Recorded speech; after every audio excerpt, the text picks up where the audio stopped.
এটাকে আমি যেভাবে দেখছি, যদি এর আগে এই ধর্ষণের বিচার হতো, লাইক তনু মনিয়ার যদি ধর্ষণের বিচার হতো, তাহলে আজকে আসিয়ার সাথে এই ঘটনাটা ঘটতো না। যদি এর বিচারগুলো আগে হইতো, গত 5 বছরে দেখা গেল 27,000-এর বেশি মানুষ ধর্ষণ হয়েছে, কিন্তু ফ্যাসিস্ট খুনি হাসিনা থাকাকালীন এই বিচারগুলো হয়নি ঠিক মতো। যদি এখনো এই বিচারগুলো আটকা যায় তাহলে তো আর কি বলবো। এর আগেও দেখা গেছে যে আসিয়াকে যে ধর্ষণ করছে সে এর আগেও আটক হয়েছে 3 বার, কিন্তু তাকে ছেড়ে দেওয়া হয়েছে।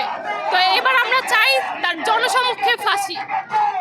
যদি স্বরাষ্ট্র উপদেষ্টা যদি এটা করতে পারে তাহলে সে আমাদের মতো করে বিচার করতে পারে। এই সরকার যে নারীদের নিরাপত্তা দিতে পারছে না, এই বিষয়ে কি বলার আছে? এই সরকার নারীদের নিরাপত্তা দিতে পারছে না, এটা খুবই দুঃখজনক যে ওনারা আসার পর এখন মেয়েরা আরো নিরাপত্তাহীনতায় ভুগছে। যদিও আমি এটা পুরোপুরি সরকারের উপর দোষ দিব না, তাদেরও যথেষ্ট খাপ ফ্যামিলি আছে, যেমন পুলিশ ঠিক মতো সব কিছু কভার করতে পারছে না, এটা স্বরাষ্ট্র উপদেষ্টার দায়। সে যদি আজকে পুলিশকে কন্ট্রোল করতে পারতো তাহলে অনেক ধর্ষণের হাত থেকে অনেকে বেঁচে যাইতো, আর মেয়েরাও যদি একটু সেফলি চলতো। শুধু শুধু সরকারকে দোষ দিয়ে লাভ নেই, এখানে আমাদেরও দোষ আছে, কিন্তু স্বরাষ্ট্র উপদেষ্টার এই দিকগুলো আরও একটু বেশি নজর দেওয়া উচিত। না হলে যদি রাষ্ট্রের দায়িত্ব মেয়েদের নিরাপত্তা দেওয়ার, এখন যদি তারা নিরাপত্তা না দিতে পারে, আমরা যদি এই নিরাপত্তার জন্য আন্দোলন করি তাহলে হইল রাষ্ট্রের তো এটা পুরোপুরি ব্যর্থ।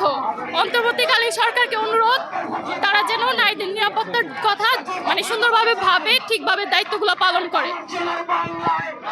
আমার কোনো ভিন্নতা নাই, আমার ভাই যা বলেছে আমি তাই বক্তব্য স্থাপন করতে চাই।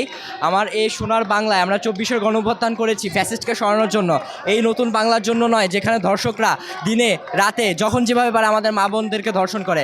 এই বাংলাদেশ আমরা চাই না, আমরা চাই নতুন বাংলাদেশ যেখানে কোনো অন্যায় থাকবে না, অত্যাচার থাকবে না। আমাদের মা বোনরা বুকে সাহস নিয়ে কোনো ভয় ছাড়াই ভয়হীনভাবে তারা রাজপথে থাকতে পারবে, তাদের কর্ম সম্পাদন করতে পারবে। আর ধর্ষকদের যে কোনো মূল্যে ধর্ষকদের যোগ্য শাস্তি দিতে হবে। ধর্ষণ করেছে প্রমাণিত হলে 48 ঘন্টার মধ্যে তাদের ফাঁসিতে ঝুলাতে হবে, এর কোনো বিলম্ব হবে না। ধন্যবাদ। বাংলাদেশে আমরা নারী হিসেবে কতটা সুরক্ষিত এটা এখন প্রশ্নবিদ্ধ, কেননা আমরা গত কিছুদিনে যাবৎ দেখতে পাচ্ছি আমাদের দেশের যে ভয়াবহ সহিংসতা নারীদের প্রতি হচ্ছে।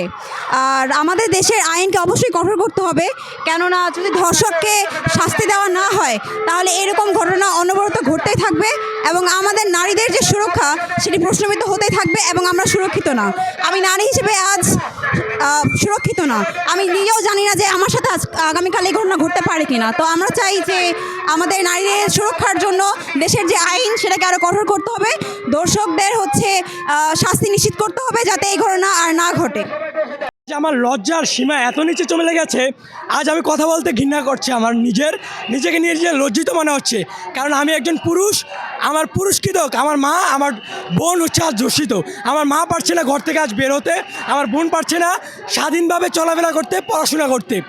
আজ আমরা এমন একটি বাংলাদেশে এসে পৌঁছেছি যে এই বাংলাদেশে ধর্ষকের কোনো বিচার হয় না, বিচার হয় ধর্ষিতার। কারণ সে ধর্ষিত হয়েছে সমাজের কাছে ঘৃণিত, অপমানিত।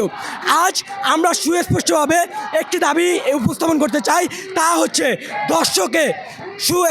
ধর্ষকে তদন্ত সাপেক্ষে এবং তার অভিযোগ প্রমাণিত হওয়ার 48 ঘন্টার ভিতরে তাকে জনসম্মুখে ফাঁসি অথবা মৃত্যুদণ্ড দিতে হবে। এটা আমাদের এক এবং অদ্বিতীয় দাবি। ধন্যবাদ। সরকারের অনেক প্রতিবন্ধকতা রয়েছে, কারণ তারা নতুন সরকার, প্রথমত অনেক বড় একটা একটা ফ্যাসিস্ট গোষ্ঠী 15 বছর দেশকে শাসন করে গেছে। সেই হিসাবে দেশকে পুনর্গঠন করতে একটা সময় প্রয়োজন, সেই সময় তাদের দেওয়া উচিত। তারপরে তাদের কিছু ভুল ত্রুটি রয়েছে, তারা সেগুলো সংশোধনে এগিয়ে যাবে। আমরা জানি আমাদের সার্জিস ভাই, হাসনাত আবদুল্লাহ, তারপর নাহিদ ভাইরা নতুন দল গঠন করেছে, আমরা সে দলকে সমর্থন করছি। সে দলের থেকেও তারা কাজ করার চেষ্টা করছে, ইনশাল্লাহ ভালো কিছু হবে।